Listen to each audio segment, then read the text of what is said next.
A group of Oakland neighbors is working to transform a neglected lot into a vibrant native garden that will support bees, butterflies, and community well-being.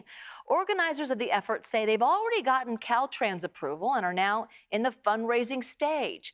They estimate they'll need $30,000 to fully realize the garden's potential. So this would all be happening at 54th and Shattuck, in an often overlooked portion of North Oakland. Leaders of the project tell Max Darrow they were tired of waiting around for someone else to create the beauty they want to see in the town. When Vincent Kitirattragarn looks at this dilapidated, overgrown vacant lot at 54th and Shattuck in Oakland, he calls a spade a spade. This corner has always kind of been, neglected. It attracts illegal dumping. There's always graffiti here. But he also sees possibility and thinks of the famous Louis Armstrong song, "What a Wonderful World." He goes, I see trees of green, red roses too. I see them bloom for me and you. And that's really what I want here. We need more beautiful public spaces in Oakland, and this should be one of those spaces. So he and neighbors are now working to turn that idea into reality by transforming the lot, which is owned by Caltrans, into a community pollinator garden. And this is what that vision looks like. We're going to keep those redwood trees because they're a great part of the space right now. And we're going to create a bunch of pollinator plants around it with a walking path, as well as areas for seating. And so you're going to see this completely transformed. The hope is that it will help alleviate problems with illegal dumping and blight, a problem many people in the town want to see fixed. The quality of life has declined in Oakland, it feels like, significantly in the last 5 years or so.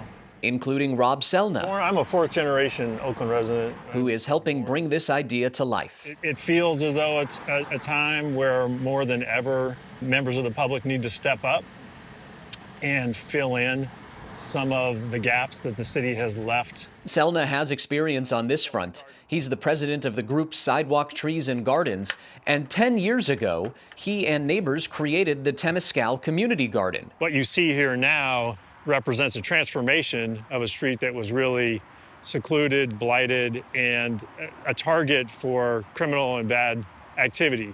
When community-led efforts like this arise, there sometimes are people who will say it's the city's job to fix these kinds of problems. People are concerned about their communities, and at the moment, the city of Oakland, for a variety of reasons, doesn't have the money to take care of them.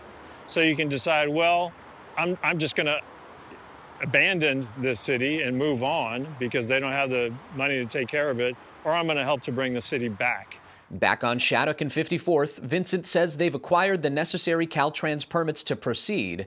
They're fundraising now with a goal of starting construction in October. I think Oakland's a great place to live, and I think it has a lot of corners that need some love, right? So this is just one of those corners, and we're hoping that we can start something here and hopefully copy-paste it, across the city into other places that need it. The cross-pollination of ideas, helping a volunteer effort to turn blight into beauty, bloom. And there is an online fundraiser for this garden. Vincent and Rob say they imagine the work will likely be all volunteer, just as it was with the Temescal Community Garden. As for the permitting process, this didn't happen overnight, clearly. Rob says they had to acquire several permits, which took around a year to get done.